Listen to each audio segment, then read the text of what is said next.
Good morning. My name is Kacie, and I've been an active member of the anti-street harassment movement for 2 years now, and I'd like to think for the 24 years before that, I was a silent, inactive member.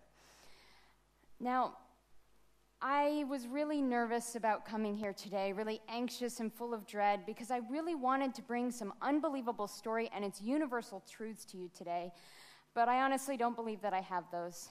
In fact, none of my stories are remarkable. They're so commonplace and subtle and pervasive that at most times they go by unnoticed. It's just what happens. Throughout my life, or I guess the stories that I have are shared by almost every woman, transgendered individual, homosexual, and racial minority that I know. Throughout my life, I have been smelt, hissed, grabbed, groped, followed, and filled with terror more times than I'd like to remember. And for a lot of that, I was just told that all of that was my fault. Now, recently, a friend told me that he didn't think harassment was that big of an issue, that many people experienced it, or it was that common or happened that often. And I asked him if he had any sisters or female relatives, and he said he had 3 sisters. Wealth of knowledge here. So I told him to talk with them and see about the realities that they had and what they thought about harassment. And he came back to me genuinely shocked at how different his reality was to theirs.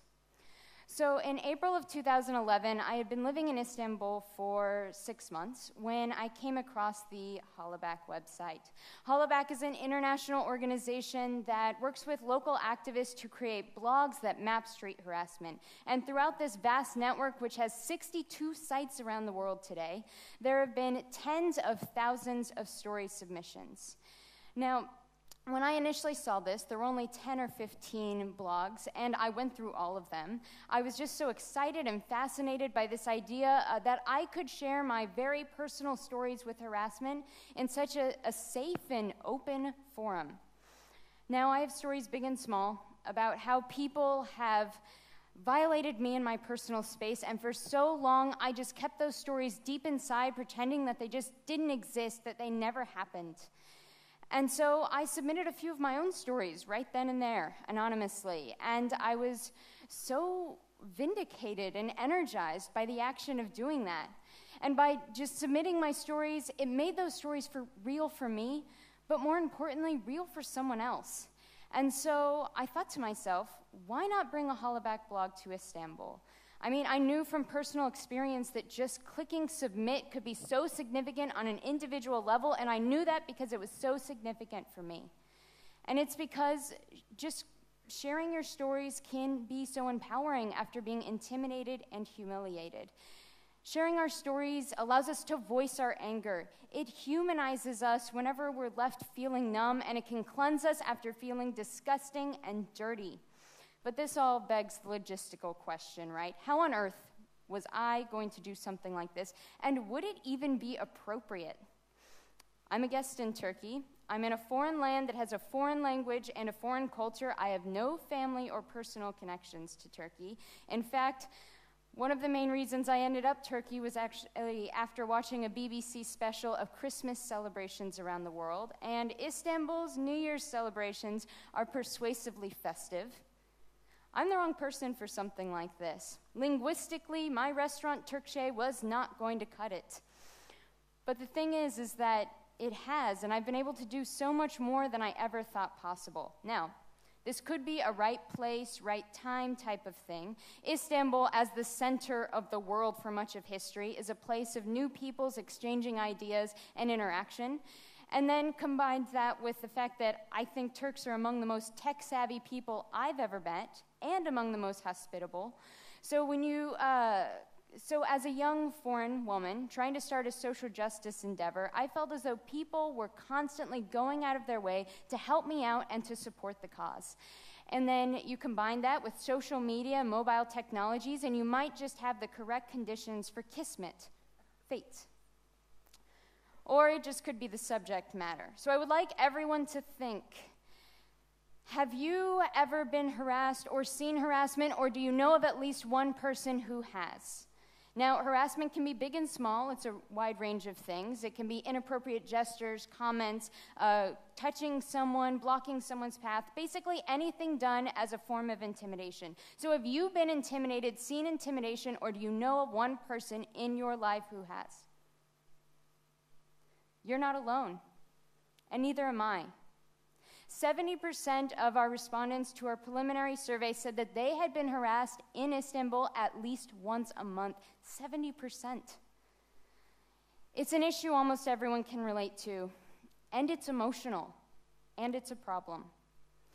So in April, after April, I was talking to anyone who would talk with me, basically. Friends of friends of friends of friends, just trying to get a feel for what a Hollaback would look like in Istanbul. And I'm happy to say by August, we launched a bilingual website in both Turkish and in English. And by October of that year, there were 10 of us that began our work as Canımız Sokakta, which, as many of you know, roughly means we're alive on the streets in Turkish. Or, as Google Translate tried to convince me for well over a year, it means pumpkin on the street. I am happy to say they have fixed the problem at this point. So what we as Canımız Sokakta strive to do is we see street harassment as through a multi-dimensional lens. Because we see harassment as related to a lot of other issues, like professional discrimination, confidence, mainstream portrayals of women, and economic dependence. And within these major themes, we've centered our work around 3 spheres which often overlap. So we work online, in the community, and at universities. So soon thereafter, me and a growing number of volunteers saw our work being highlighted on international and Turkish media, such as Aktuel Magazine, Radikal, Cumhuriyet, Time Out Istanbul, and International French Radio. Our story sharing events, our film screenings, our art nights, our surveying, our online campaigns, and our university campus safety events that have been held across Istanbul, all of it has been in 30 major news outlets in over 5 different languages. Our voice is being heard far beyond the bounds of Istanbul's city limits. Moreover, if we can go back, oh wait, I can do that, okay. So moreover... oturup denizi seyrediyordum. Can you go back to? One more. Okay. So moreover, what makes us different from other groups working on social change in Istanbul is that we began online as a blog with big ideas and have slowly become an on-the-ground force. A majority of our volunteers are young women under the age of 30, both Turkish and expat, and we have diverse interests and backgrounds, ranging from education and biology students to lawyers, engineers, journalists, and psychologists. Highly collaborative, we work together, but we grow together, and we are creative and driven.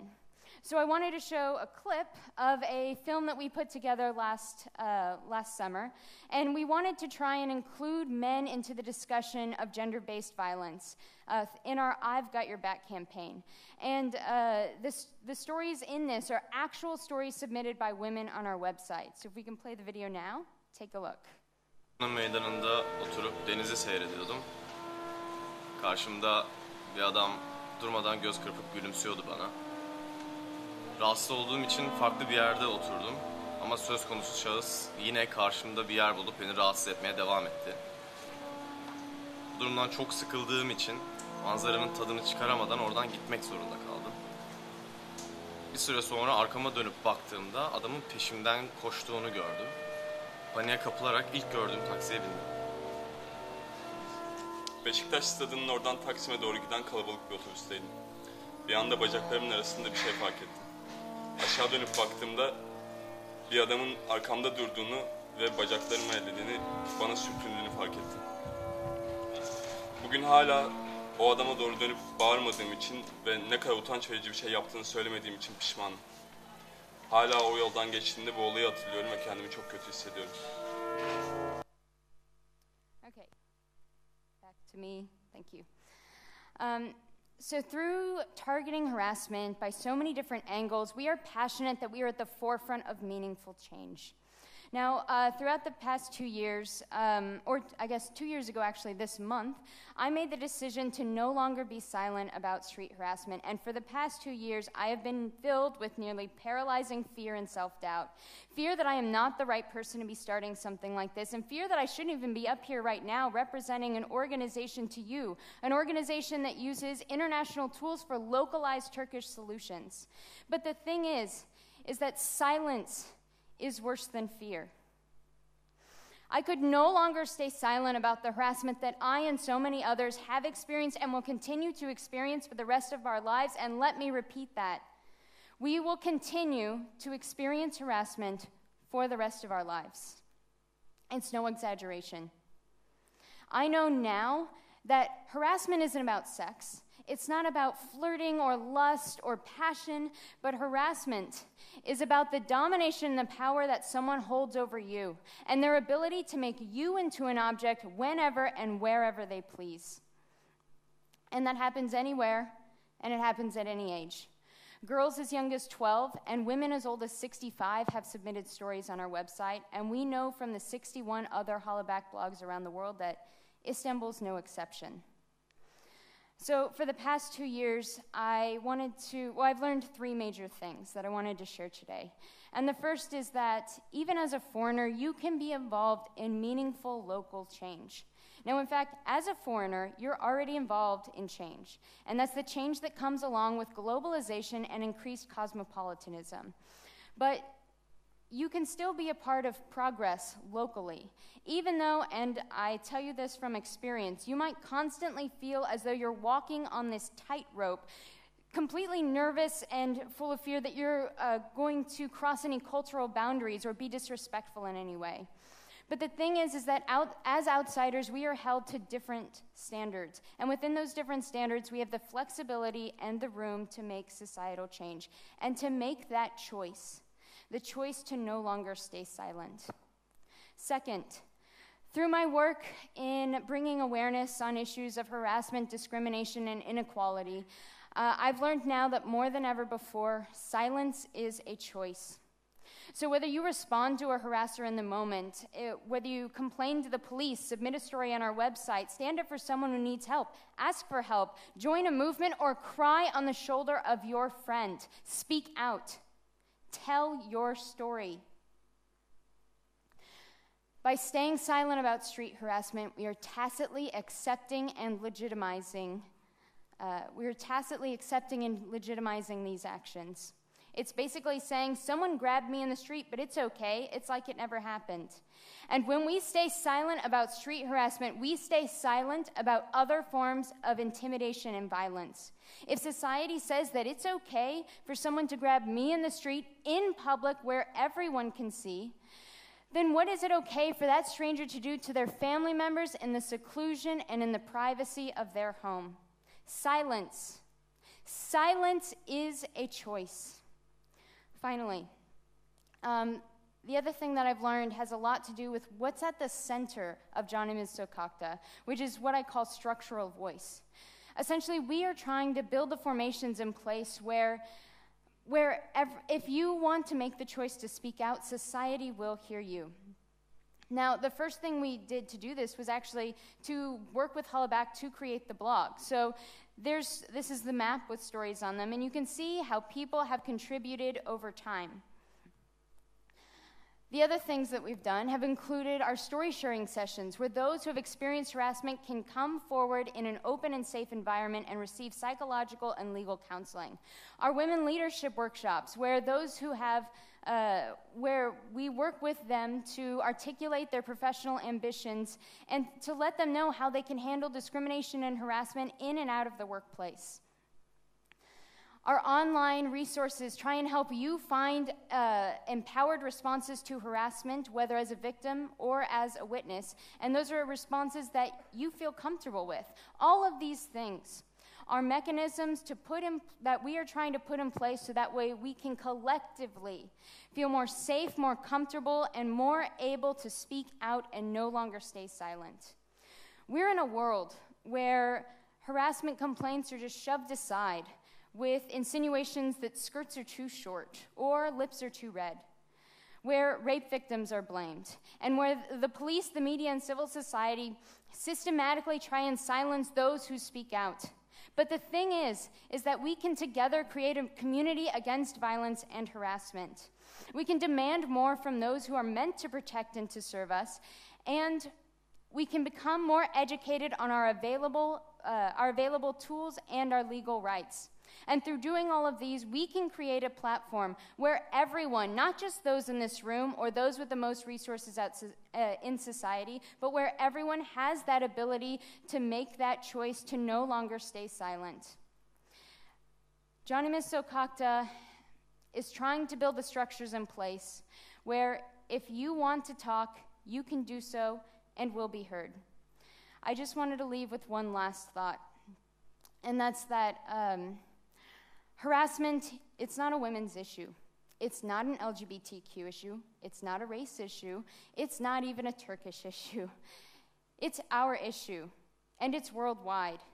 And we have the ability now to stand up to harassment and other forms of violence and intimidation in a way that we didn't have before. We didn't even have 5 years ago, in fact. And think of where we'll be in the next 5 years. Together, our stories have significance and they have worth. And we can use crowdsourcing and mobile technologies to bring these stories together, to bring them into light, and to color our world.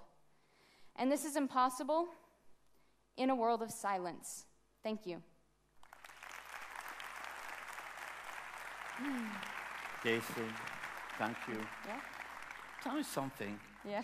You kind of, I won't say preaching, but you're trying to share that problem. Mm-hmm. Do you feel you're progressing? Do you think that you going ahead and things are happening in a positive way? Yeah, well, I think what's interesting about this is just actually talking about it is progress. And so everyone can be a part of progress in such small incremental steps. Do you feel that what you're doing is rewarding in a way? I mean, I know that you're trying to change society in a way, but also when you get the success, when you get a change and can feel the change, it affects anybody who triggers that kind of action. Do you get this? Do you feel this rewarded? Yeah, I mean, it's very exhausting, and I think that just getting that energy and that action has kept me going. Yeah. Okay, thank you. Yeah, thank you.